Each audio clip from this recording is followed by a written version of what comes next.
రాంబాబు గారు, నవరసాలలో మనం శాంతరసం గురించి మనం మాట్లాడుకుంటాం. శాంతరసం అంటే ప్రశాంతంగా ఉండే, మాట్లాడటం, సౌమ్యంగానే తన చేయాల్సిన పని కానీ చేయించుకోవాల్సిన పని కానీ చేయించుకోవడం అనేది శాంతరసం యొక్క ముఖ్య ఉద్దేశం. శాంతరసం చెప్పే ఇంకొక మాట, దాని తాలూకా ఇంపాక్ట్ అనేది చాలా బలంగా ఉంటుంది. శాంతరసం తాలూకా ఇంపాక్ట్ అంటే చెప్పే విధానాన్ని బట్టి ప్రజలు రిసీవ్ చేసుకోవడం అనేది కొంచెం గట్టిగా బలంగా ఉంటుంది. ఎదుటి వ్యక్తి రిసీవ్ చేసుకునే విధానం. శాంతరసంలో మనం బాగా గమనించాల్సిన ఒక ముఖ్యమైన విషయం ఏంటంటే, ఏ రసంలో ఏ రసమైనా కలిసే అవకాశం ఉంటుంది. అంటే రౌద్రం, భయానకం, ఇంతకుముందు చెప్పుకున్న బీభత్సం, హాస్యం, శృంగార రసంలో నుంచి మరో రసం ఎలా చేస్తామనేది కూడా మనం నేర్చుకున్నాం. ఇలా ఒక రసంలో నుంచి మరొక రసంలోకి వెళ్ళడానికి అవకాశం ఉంటుంది. శాంతరసానికి మిగిలిన రసాల్లోకి వెళ్ళడానికి అవకాశాలు తక్కువ ఉంటాయి. అఫ్కోర్స్ ఏ రసంలో నుంచి అయినా మరొక రసంలోకి వెళ్ళడానికి అవకాశం ఉంటుంది. శాంతరసం మిగిలిన రసాలన్నింటిలోకి కొంచెం డిఫరెంట్గా ఉంటుంది, సౌమ్యంగా ఉంటుంది, సున్నితంగా ఉంటుంది. సున్నిత స్వభావులు, సున్నిత మనస్కులు అంటే సున్నితమైన మనస్సు కలిగి ఉన్నవాళ్ళు. సున్నితత్వం, ఎక్కడా కూడా గట్టిగా మాట్లాడడం కానీ, ఎంటైర్ డిఫరెంట్గా ప్రవర్తించడం కానీ ఈ శాంత స్వభావంలో మనకి కనిపించవు సార్. శాంత స్వభావంలో మన ఫేషియల్ ఎక్స్ప్రెషన్స్ అన్నీ కూడా చాలా ప్లెజెంట్గా ఉంటాయి. శాంత స్వభావంలో చాలా వరకు ఎక్కువగా కనిపించే ఒక గొప్ప గుణం ఏంటి అని అంటే అది పాజిటివ్నెస్ ఉంటుంది సార్. నవ్వకపోవచ్చు, ఉండొచ్చు, ఉండకూడదని కాదు, అది లేకపోయినా సరే శాంత స్వభావులలో ఎక్కువ మంది మితభాషి, తక్కువ మాట్లాడే వాళ్ళు కూడా ఉంటారు. నాన్ స్టాప్గా కంటిన్యూస్గా మాట్లాడే వాళ్ళలో ఎక్స్ప్రెషన్స్, డిఫరెంట్ ఎక్స్ప్రెషన్స్ బయటపడే అవకాశం ఉంటుంది. అంటే డిఫరెంట్గా స్పందించే అవకాశాలు ఎక్కువగా ఉంటాయి.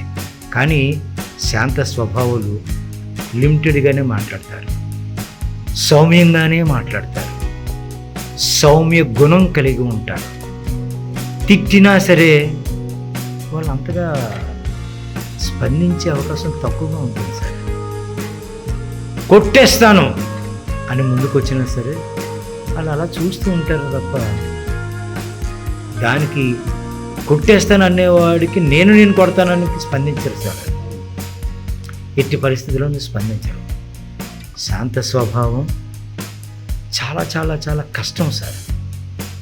మనం ఏ రసంలో నుంచి ఏ రసంలోకైనా అలవోకగా వెళ్ళిపోవచ్చేమో కానీ శాంత స్వభావం అలవరుచుకోవడం అంటే అంత సులువు కాదు.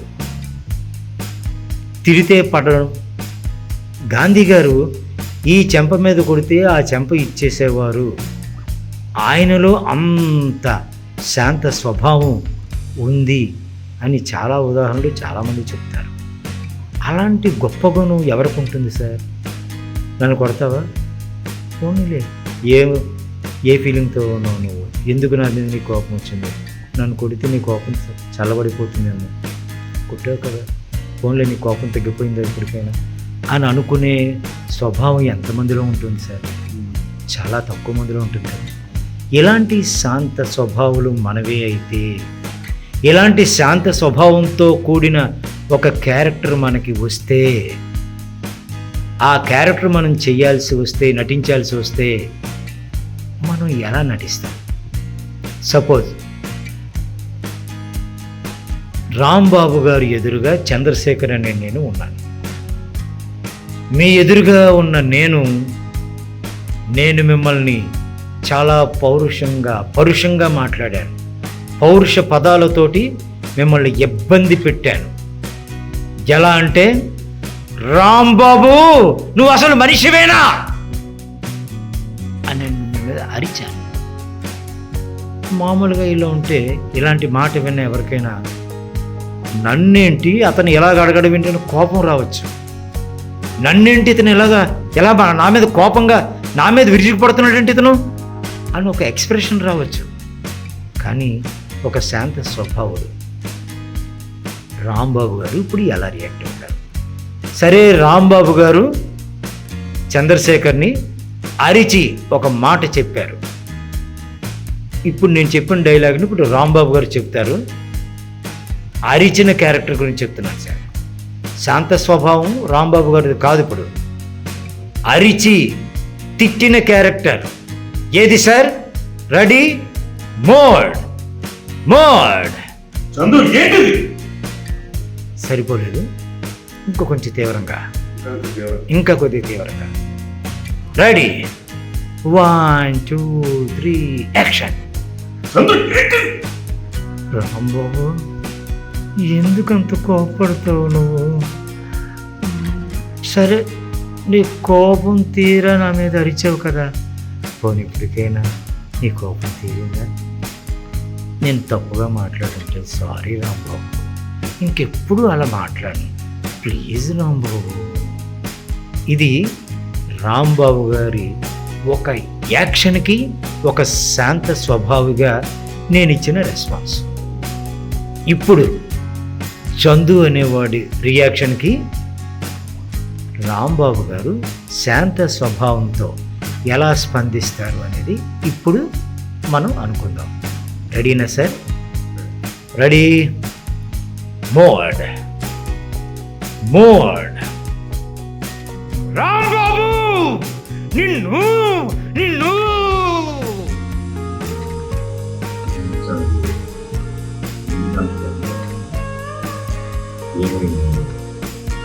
ఎందుకంటే పాపం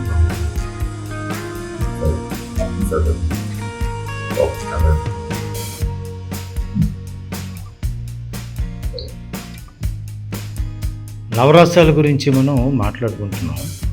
ఈరోజు మనం భీభత్స రసం కోసం మనం మాట్లాడుకుందాం.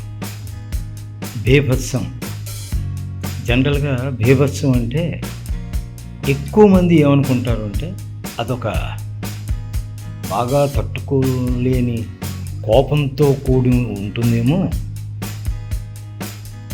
భయంకరంగా రెస్పాండ్ అయ్యేటటువంటి పరిస్థితి అయ్యి ఉండొచ్చేమో, ఇంకా తీవ్రంగా అంటే లక్షణం కలిగి ఉంటుందేమో, భయానకము, బేభత్సం అని ఒకదాని తర్వాత ఒకటి చెప్పుకుంటాం కదా, అనుకుంటాం కదా. భయానకం అంటే ఎంత భయంకరంగా ఉంటుందో అనేది మనకు బాగా తెలుసు. బేభత్సం అంటే దాన్ని మించిపోయి ఉంటుంది అని చాలామంది అభిప్రాయపడతారు. అయితే ఇక్కడ మనం గమనించవలసిన ఒక ఇంపార్టెంట్ థింగ్ ఏంటి అంటే, భయానకం అనేది ఎంత భయంకరంగా ఉంటుందో అనేది మనం ఆల్రెడీ డిస్కస్ చేశాము. భయానకం తర్వాత చెప్పుకునే ఈ భీభత్స రసం గురించి మాట్లాడుకుంటే, భీభత్సం పేరులో అంత గాంభీర్యత ఉంటుంది కానీ ఆ రసంలో అంత గాంభీర్యత అనేది ఉండదండి. భీభత్సం, భయానకం ఇవన్నీ ఒకలాంటి మాటలు అయి ఉండొచ్చేమో, కానీ ఆ భయానకం మనం చూసి భయపడి అంత ఇదిగా ఉండే ఆ రసం లాంటిది కాదు భీభత్స రసం.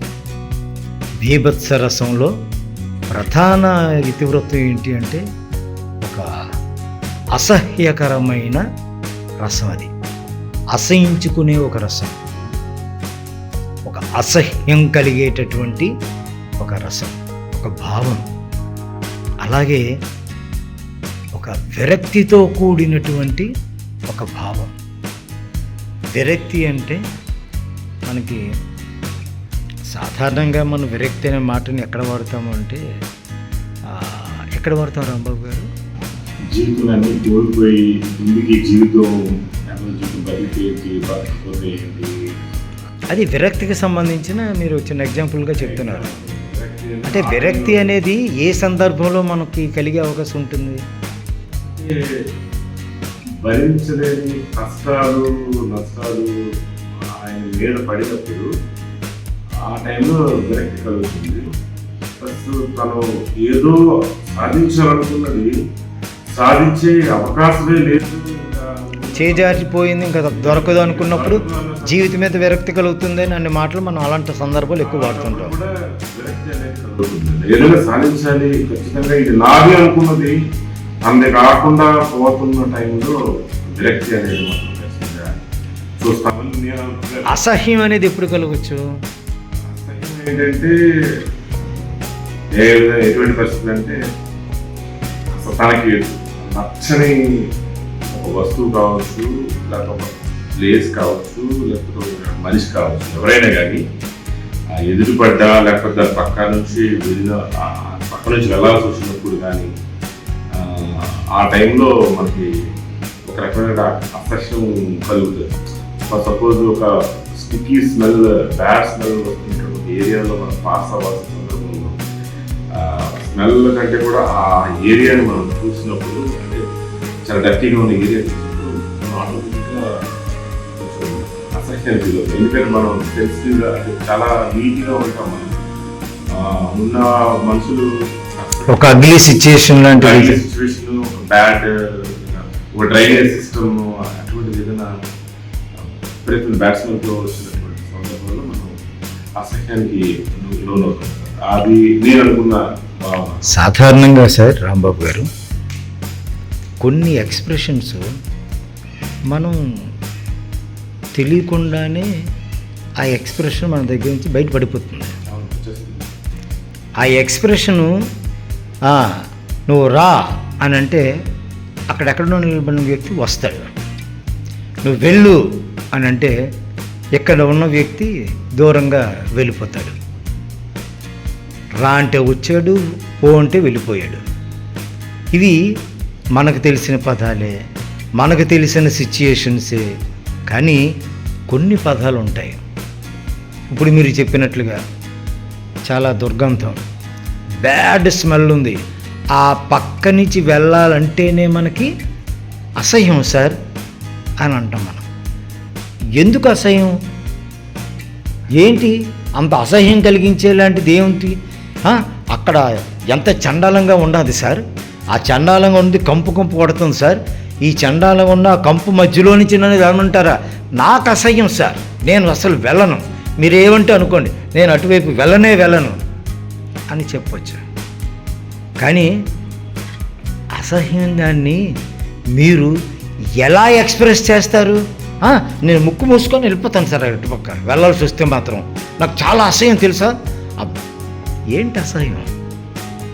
అసహ్య స్వభావాన్ని మీరు ఎలా ఎక్స్ప్రెస్ చేస్తారు? అసహ్యం అనే ఒక విషయం, మళ్ళీ దాని పేరండి బీభత్సం. బీభత్సం అంటే ఆ ఎక్స్ప్రెషన్కి అంత భయంకరంగా అనిపించే, అంత తీవ్రంగా అనిపించే ఆ పేరు ఎందుకు పెట్టి ఉంటారు అని అంటే సార్, అన్కంట్రోలబుల్, భరించలేనంత, ఎలాంటి స్మెల్ లేదు, లేనప్పుడు హాయిగా మనం కూర్చుంటాం, ఎంతసేపు అయినా కూర్చుంటాం. ఎవరి దగ్గర పక్కకు వచ్చి మన పక్కకు వచ్చి నిలబడ్డారు, వాళ్ళ దగ్గర నుంచి బ్యాడ్ స్మెల్ వస్తుంది. వెంటనే మనం చేసేది ఏంటి? ముక్కు మూసుకుంటాం కదా. బ్యాడ్ స్మెల్ ఇప్పుడు దేనికి వచ్చింది? ఆ స్మెల్ అనేది మన ముక్కు ఆఘ్రానిస్తుంది, ఆస్వాదించదు, ఆఘ్రానిస్తుంది, పీల్చుతుంది. అందువలన ఆ స్మెల్ మనం భరించలేమన్న విషయం మనకు అర్థమయ్యి అసహ్యించుకుంటాం. అసహ్యించుకోవడం అంటే అస్సలు ఇష్టపడకపోవడం, అస్సలు ఇష్టపడకపోవడం. అసహ్యం అంటే యావగించుకోవడం, యావగించుకోవడం అంటే అస్సలు ఇష్టపడకపోవడం. కనీసం అది కొన్నింటికి స్మెల్స్ వస్తాయి, కొన్ని పరిస్థితుల్లో స్మెల్ ఏమీ ఉండదు. స్మెల్ వచ్చేలాంటి దుర్గంధం ఏమి ఉండదు సార్. అసహ్యకరమైన పరిస్థితి ఉండొచ్చు, అక్కడ పరిస్థితి ఉండొచ్చు. ఉదాహరణకు మనం అలా వెళ్తున్నప్పుడు రోడ్డు పక్కన ఎవరో ఉన్నారు. ఆ ఉన్నవారికి ఒంటి మీద బట్టలు అస్తవ్యస్తంగా ఉన్నాయి. అలా చూడడం అనేది మనం ఇష్టపడం. ఆ ఇష్టపడకపోవడం ఉన్న వెనకాతల నుండి తీవ్రత అసహ్యంగా ఉంటుంది. అసహ్యం. ఇక్కడ దుర్గంధం లేదు కదా, బ్యాడ్ స్మెల్ అని చెప్పాడు ఆయన, బ్యాడ్ స్మెల్తో వస్తుంది. ఇక్కడ దుర్గంధం, బ్యాడ్ స్మెల్లే కాదు, బ్యాడ్ ఎపియరెన్స్. అక్కడ ఉన్న సిచ్యుయేషన్ని చూడలేకపోతున్నాం, అస్సలు చూడలేకపోతున్నాం. అంటే అంత చూడలేనట్టుగా ఎలా ఉన్నాడు ఆ మనిషి? ఒంటి మీద బట్టలు ఉన్నాయా లేదా? ఉన్నాయి. నా బట్టలు ఒంటి మీద నాకు ఎలాగైతే ఉన్నాయో అతనికి ఉన్నాయి. మరి అతన్ని అంత చూడలేకపోయినంతగా ఉండడంలో వెనకతలు అక్కడ ఏమున్నాయి? అతను బట్టలు వేసుకున్నాడు కదా. కానీ అతను వేసుకున్న బట్టలు మురికి బట్టలు అయి ఉండొచ్చు, చిరిగిపోగిన బట్టలు అయి ఉండొచ్చు, అతను ఒళ్ళంతా మట్టి కొట్టుకుపోయి ఉండొచ్చు, ఆకారం యావగింపుగా ఉండొచ్చు, ఆకారం చూస్తే వాంతు వచ్చేలాంటి పరిస్థితి ఉండొచ్చు, అసహ్యం పెరిగిపోతుంది, కడుపులో దేవుతున్నట్టుగా ఉంది. స్మెల్ గురించి కాదు, చూడంగానే చూస్తేనే మనకి అలాగా వాంతు వచ్చేసేలాంటి పరిస్థితులు రావచ్చు. యావగించుకునే, అసహ్యించుకునే భీకర పరిస్థితి ఉండొచ్చు. భీకరం అంటే మళ్ళీ భయానకం కాదు, ఇక్కడ ఎలాంటి చూడడానికే వీలు లేనిటి అలాంటి పరిస్థితుల్లో ఉన్నదాన్ని బీభత్సం అంటాం సార్. బీభత్సం అంటే భయానకంతో కూడింది అయి ఉండదు, భయానక బీభత్సరసాలు అంట. భయానకం తర్వాత చెప్పి బీభత్సం వెనకాతల ఉండే ఈ రసానికి ఆ రసానికి పోలిక లేదు, కంపారిజన్ లేదు సార్. అది అలాగా ఉంటుంది భయానకం, బీభత్సం ఇలాగ ఉంటుంది. అసహించుకుంటాం, చేదరించుకుంటాం, అస్సలు భరించలేమంటే మన వాసన ద్వారానా కాదు, చూడడానికి కూడా. ఇది బీభత్సరసం. ఆ బీభత్సరసాన్ని మనం సరే, ఆ రసం గురించి మనం చెప్పుకున్నాం. బీభత్సరసాన్ని మనం నటించాలి అంటే ఎలా నటిస్తాం రాంబాబు గారు? బీభత్సరసాన్ని నటించాలి అంటే మనం అనుకున్న ఒక విషయం ఏంటి? అసహ్యించుకోవడం. మామూలుగా ఉన్నాం మనం, సడన్గా ఒక వ్యక్తిని చూసాము, ఆ వ్యక్తిని చూడంగానే మనకు కలిగే ఒక ఫీల్ ఏంటి? అసహ్యించుకునే ఒక ధోరణి. అసహ్యం ఎలా మనం ఎక్స్ప్రెస్ చేస్తాము? కనులు,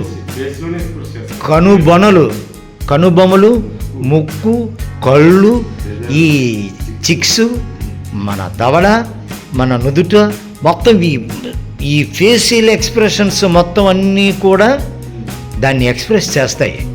ఇష్టం లేనట్టుగా, అసహించుకున్నట్టుగా.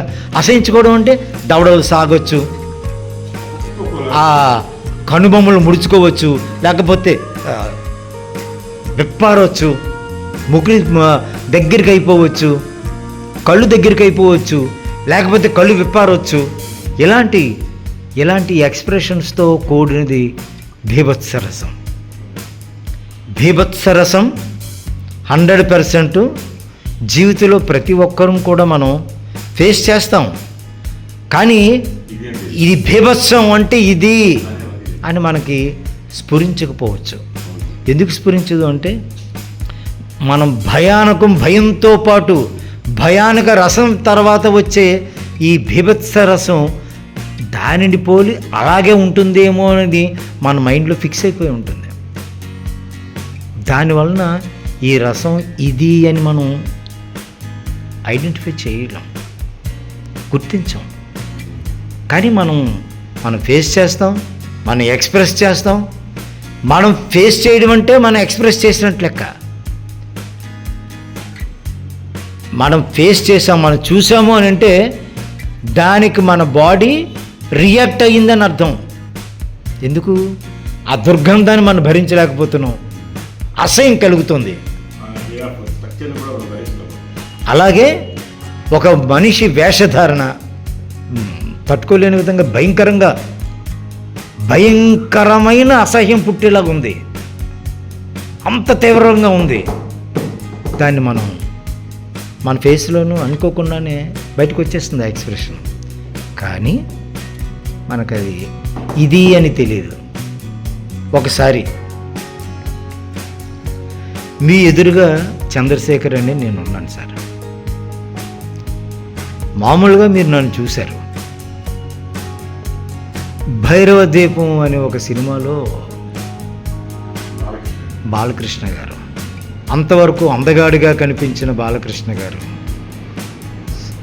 అనుకోని పరిస్థితుల్లో ఆయన కురూపిగా మారిపోయాడు.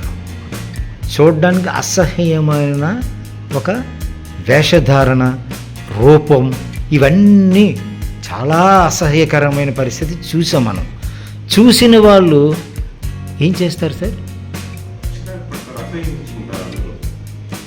కదా?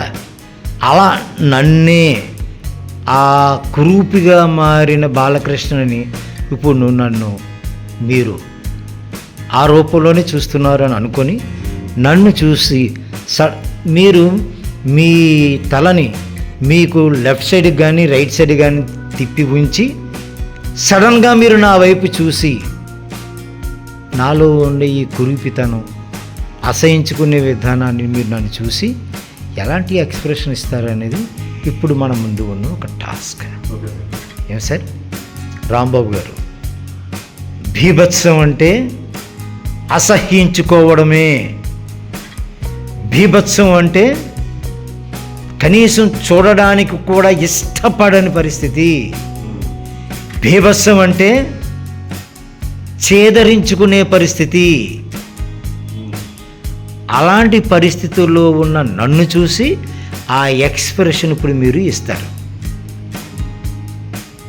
మళ్ళీ చెప్తున్నాను రాంబాబు గారు, మీ ఎదురుగా ఉన్న నన్ను ఆ రూపంలో చూసి మీరు రియాక్ట్ అవుతారు. మీ ఎదురుగా ఉన్న నేను మామూలుగానే ఉన్నాను. మీ తలని అటు లెఫ్ట్కి కానీ రైట్కి కానీ తిప్పి ఉంచి మీరు నా వైపు చూసినప్పుడు మాత్రమే మీకు ఈ ఫీలింగ్ రావాలి. సావిత్రి సినిమాలో డైరెక్టర్ గారు, సావిత్రి ఒక కన్నే ఏడవాలి, ఒక కన్నులో నుంచి కన్నీటి చుక్కలు రావాలి, ఒక కన్ను నుంచి ఒక కన్నీటి బొట్టు మాత్రమే రావాలి అని ఇండికేషన్ ఇస్తే ఆ మహానటి అద్వితీయంగా నటించారు కదా. ఇప్పుడు అనుకోకుండా చూస్తే రాంబాబు గారు ముందు చూసిన చంద్రశేఖర్ మామూలుగా కనిపించాడు. ఆ మాయావి నన్ను శపించడం వలన మీరు తల తిప్పేసరికి నేను కురూపిగా మారిపోయాను. అలాంటి నన్ను చూసి బీభత్సకరమైన ఎక్స్ప్రెషన్ ఇప్పుడు మీరు ఇవ్వబోతున్నారు. Ready sir? బిమోడ్ మోడ్ స్టార్ట్ యాక్షన్.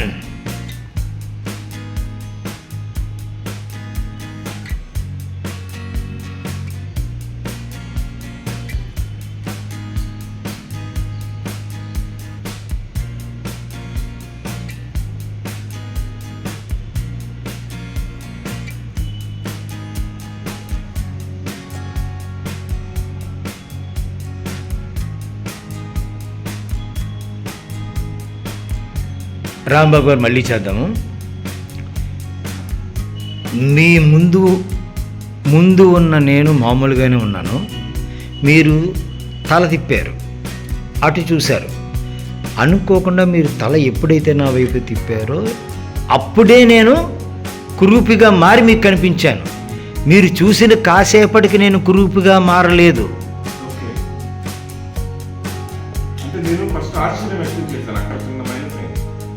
కాదు కదా, మనం చేయాల్సింది ఏంటి? రెడీ బిమోడ్ బెమోడ్ స్టార్ట్ యాక్షన్.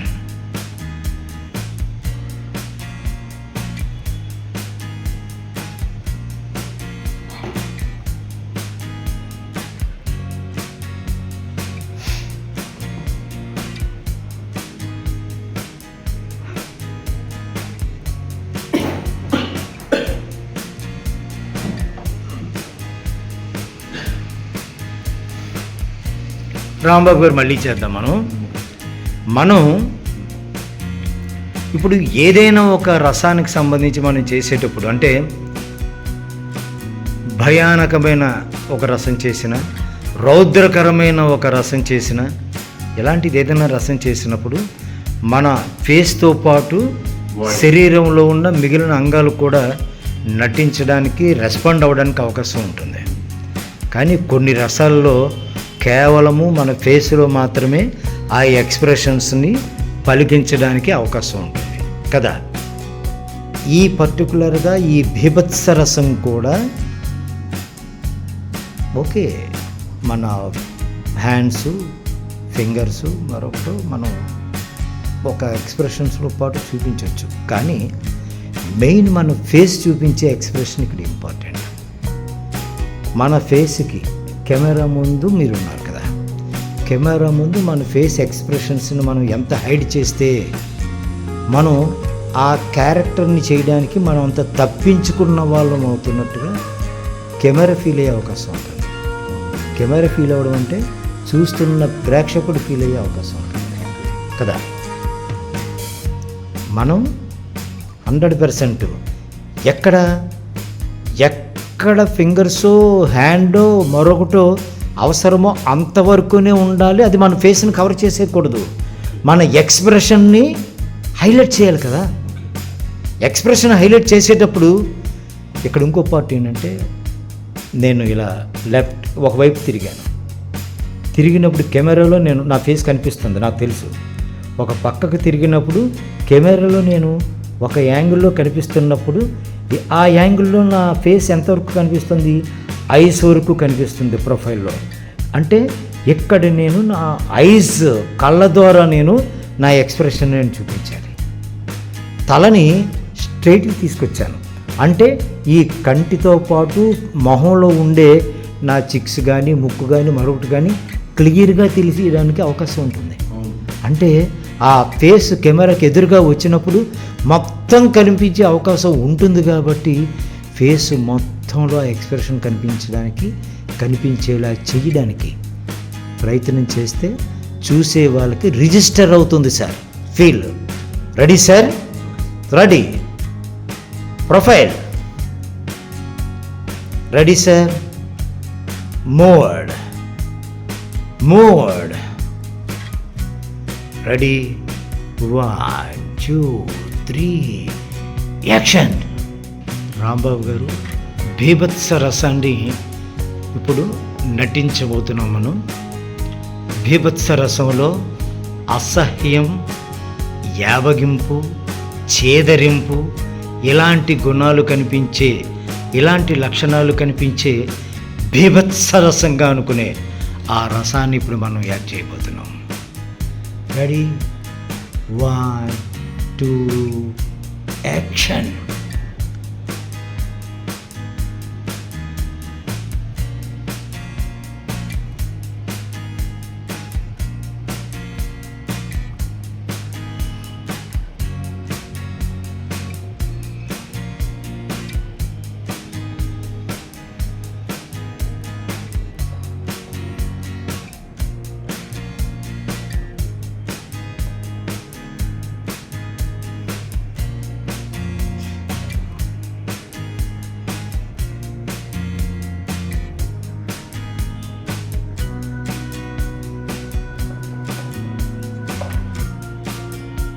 సరే రాంబాబు గారు, ఇది మీరు ఇచ్చిన ఈ ఎక్స్ప్రెషన్లో ఎక్కువ పాళ్ళు ఇబ్బందికరమైన ఎక్స్ప్రెషన్ ఎక్కువగా ఉంది. అది కూడా ఇందులో ఒక పార్టే. టోటల్గా మీరు చేసిన మీ యాక్షన్ పార్ట్లో ఇబ్బందికరమైనటువంటి దానికి మీరు ఇంపార్టెన్స్ ఇచ్చి అది ఎక్స్ప్రెస్ చేశారు. ఏమనుకొని చేశారో నాకు తెలీదు. ఇబ్బందికరమైన ఒక ఎక్స్ప్రెషన్ ఎక్కువ శాతం కనిపించింది. అసహించుకున్న పార్టు కనిపించలేదు అస్సలు. అసహించుకోవడం అనేది అసలు మనం ఓవర్లుక్ చేశాం. కానీ అంటే బీభత్సంలో అసహించుకోవడం ఉంది, చేదరించుకోవడం ఉంది, ఇంకా యావగింపు ఉంది. దగ్గరకు వస్తే చిరాకు, మనకి చిరాకుతనం, ఒక రకమైన చిరాకు, ఇబ్బంది కూడా ఉంటుంది. కోపం వేరు, ఇక్కడ అసహ్యం అంటే ఆ చూస్తే చిరాకు మనకి, లేదా ఆ సిచ్యువేషన్ చూస్తే చిరాకు అంటే ఒక రకమైన యావగింపు ఇలాంటివి ఉంటాయి. బట్ నేను అసహించుకోలేకపోయాను అంటున్నారే, అంటే అసహ్యం నుంచే కదా ఇబ్బంది కూడా, ఇబ్బంది ఫీల్ అవుతాం కదా, అసహ్యం నుంచి కాదు. ఇబ్బంది పడడం వేరు. ఇబ్బంది పడడం అంటే ఆ సిచ్యుయేషన్ మనకి నచ్చకపోవడంతో కూడింది అది. అఫ్కోర్స్ ఇప్పుడు వాళ్ళ దగ్గరికి వచ్చేస్తారేమో భయంతో నేను ఉన్నాను అక్కడ. అసహ్యం ఇది అంటే ఇక్కడ అఫ్కోర్స్ ఆ క్యారెక్టర్ నా దగ్గరికి ఎక్కడ వచ్చేస్తాడో నేను ఒక వచ్చేస్తాడో భయం, బాధ, అంటే భయం. మీరే చెప్తున్నారు, అసహ్యం తప్ప భయము బాధ. వస్తాడేమో అసహించుకుంటున్నాను, వచ్చేస్తాడేమో దగ్గరికి వచ్చేస్తాడు. సరే ఒకసారి నా వైపు చూడండి మీరు. ఈ పక్కన అనుకోకుండా నా పక్కన అనుకోకుండా ఒక జలగ వచ్చింది. జలగంటే అది పట్టుకుంటూ వదలదు కదా, కానీ అది చూడడానికి కూడా మనం ఇష్టపడం కదా. గొంగళ పురుగు చూడడానికి కూడా ఇష్టపడం. అది ఎలా అనుకోకుండా నా మీద తుల్లింది సార్, నా కాలు మీద తుల్లింది. చిన్న ఎక్స్ప్రెషను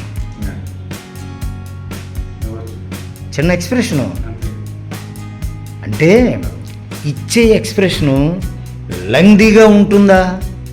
మేబీ ఉండకపోవచ్చు. ఆ ఎక్స్ప్రెషను లెంగ్దీగా ఉండే ఎక్స్ప్రెషన్ అయ్యి ఉండకపోవచ్చు. మన ఒంటి మీద ఒక గొంగలు పురుగు పడింది, దాన్ని దులిపేసుకుంటే అయిపోయింది కదా. దులిపేసిన తర్వాత మళ్ళీ ఆ ఎక్స్ప్రెషన్ ఉంటుందా?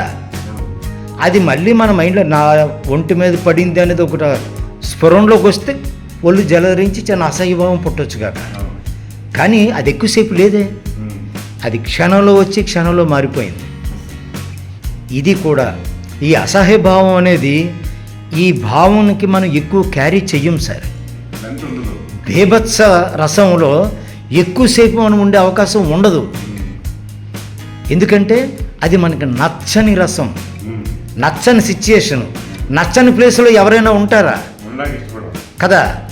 అంటే ఆ రసం దగ్గర మనం ఎక్కువసేపు ఉండము, సస్టైన్ అవ్వదు. అది ఫ్రాక్షన్ ఆఫ్ సెకండ్స్. అదేనా దాన్నైనా పంపించేస్తాం, విదిలించేస్తాం, లేదా మనమైనా వెళ్ళిపోతాం దూరంగా కదా. ఆ క్షణంలో ఆ స్పాట్ నుంచి మనం దూరంగా వెళ్ళిపోయామంటే ఇంకా అది మనకు సంబంధం లేనిదట్టుగా, ఇంకా దానికి మనకు సంబంధం లేదు. కనీసం మనకు మైండ్లోకి తెచ్చుకోము. ఇష్టం లేని పని చేయడానికి ఎలాగైతే ఇష్టపడమో, అసహ్యించుకునే విషయాన్ని కూడా అలాగే వెంటనే మైండ్లో నుంచి స్కిప్ చేసేస్తాం.